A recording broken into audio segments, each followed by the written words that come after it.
We're here with Ian, who's the Managing Director, EMEA at OneTrust. We've been hearing a lot, haven't we, the last couple of days about this sort of emerging world of fintech that's moving at pace in this region, with many more moving parts, many more consumer demands at the level of merchants, at the level of individual consumers and businesses, and many more providers into the space. And in the meantime, we've got shifting regulations, albeit that within the GCC and the wider MENA region, regulations are still very, very much nationally defined. Of course, cyber, as more of our lives move online, as we transact more and more, is at the core of making sure that we all have the trust in the system, and that we're able to buy what we want, pay what and where we like. So, Ian, perhaps we can sort of turn to you. You've been in the region a while, and how is this? 20 plus years. Oh, is that all? So, and at GITEX a number of years. 11 GITEXs. This is. I have blisters for 11 years consecutively in the Zabeel halls. So you've seen through that period, presumably a lot of change in the region, certainly a lot of change at the level of financial services. How is this new ecosystem environment playing out for you, and what are you hearing and seeing from customers? Yeah, no, it's a great question, and look, thanks for accommodating. I know that the panel changed its focus a little bit, but it's great to have an opportunity here.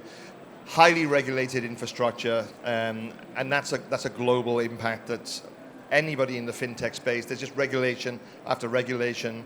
We talk about open banking, and then it becomes not so open because it's highly regulated, and you can't outsource things that you don't control.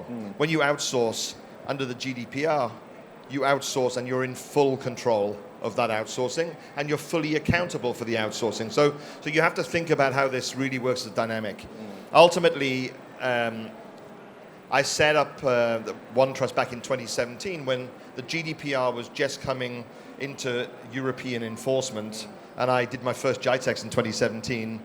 Now, you mentioned trust, and the GCC is a trusted community.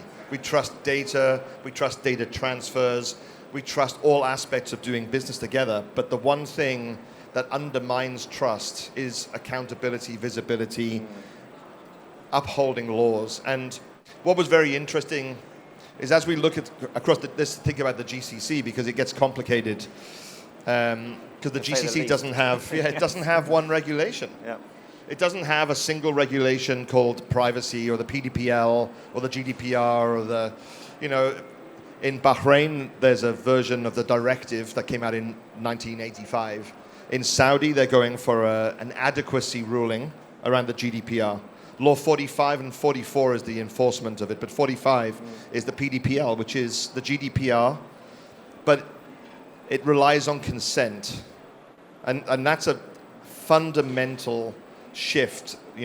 Now banking needs to be a consent transaction. So we need to think about obtaining consent, maintaining and receipting consent. So we receipt credit card transactions. I just got out of a taxi, you tap a card, I get a little receipt.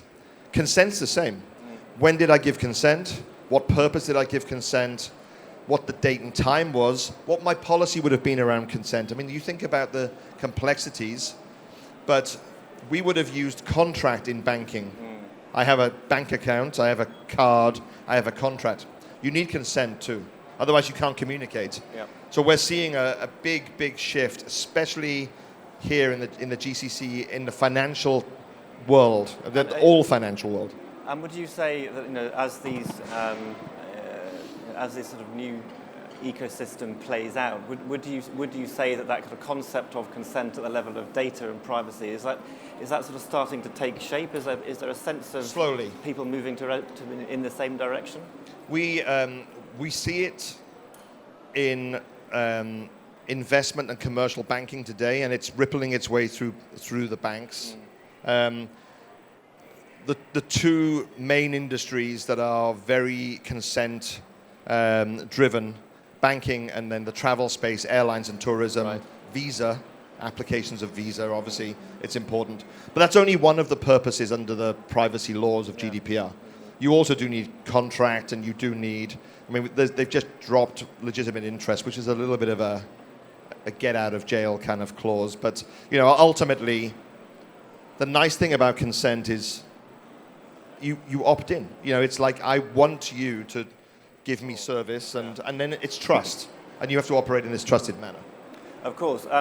Obviously, we have quite a blended audience here at this event, particularly this year with this kind of explosion of fintech that's happened in the UAE and the wider Gulf region. Therefore, we've also got innovators, technologists, as well as the industry that have been attending this conference. Presumably, for those of us that are in the room that are on the innovation side of things, or the building technology companies, this kind of fluid, not fluid, maybe not fluid, but this disruptive. This sort of it is a disruptive change. Challenging local market, having to work at different levels. Presumably, that's an opportunity, isn't it, for agile technology companies that can actually say, okay, we can come to you, a large corporate, a large bank, and we can be that layer. You don't have to really worry about the compliance bit because we've done all of that anyway. Presumably, there's an opportunity for companies like yourselves. Yeah, of course.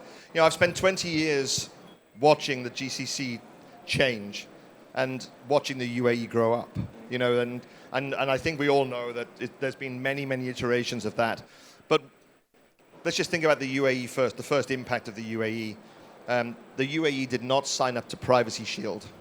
This sort of little byproduct, sign up and safeguard data. And then, this clever university graduate called Max Schrems came in, held a court case and invalidated Privacy Shield.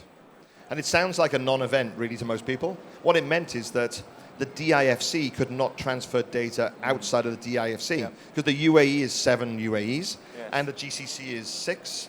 So all of a sudden, now the GCC isn't allowed to share data with the DIFC. Right, yep. So it kind of handcuffs you.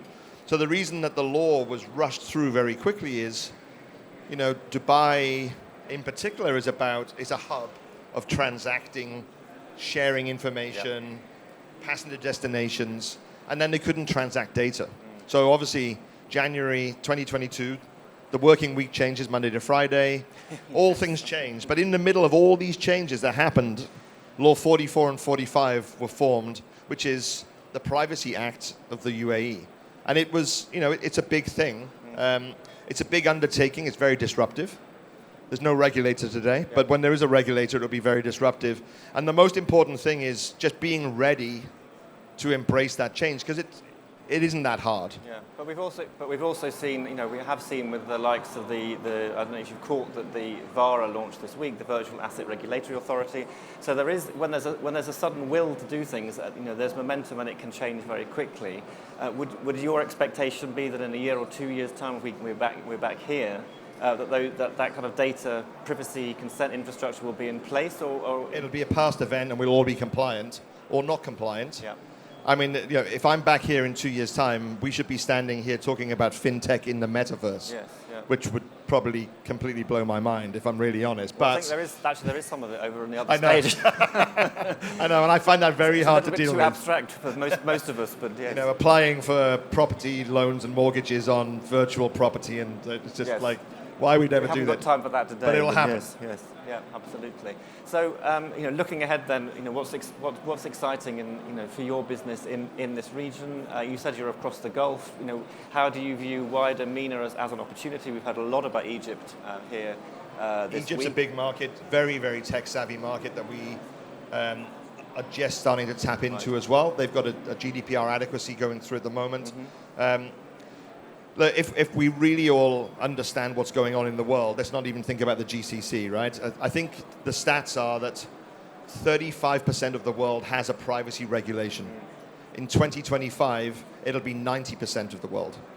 So we can't transact. None of us want to run businesses that only sell on the same street, right? We don't want to sell from Sheikh Zayed Road to Sheikh Zayed Road. It doesn't work. Okay, we want a small company with a global reach, and we want to get our brands to be prolific in the world and be out there as recognized brands. And to do that, you have to embrace the way that we're going to share data, and that it was only last week that even Biden passed a new regulation to try to get the way in, because America will be untrusted if it doesn't have a privacy regulation too. Of course, yeah. And obviously that's going to happen. We're going to end up with only, countries under sanction that don't have to comply, because we can't trade with those countries. So this is a big thing. It's not an if. And are you looking at a kind of much broader base of target customers and partners now than perhaps you were, I mean, there's no limitation in our customer base, because if you have customers and you want to transact with those customers, either through an e-commerce, Yep. that's obviously got consent and cookie implications, or face-to-face, the having to respond to a "what data do you hold on me" subject access request, or raising an incident breach report to a regulator. You need to know how to do that. Yep. That should all be second nature. We all know how to do it under things like ISO, and we know how to do it under credit card transactions and frictionless payment card transaction systems. We know those mechanisms. This is a bit of a catch-up in the GCC, but it's still very early, and like you're ahead of America, which is fantastic. And there's a lot of things that the Middle East and the GCC is very ahead of in the world. Yes. This is a little bit of a catch-up, but I think it's good timing. It's coming. Very good. We have 1 minute for a question in case there's anyone from the audience that would like to ask a question. Okay, well, Glenn, please thank Ian for joining us. Thank you very much, and thanks for stepping in at the Thank you all.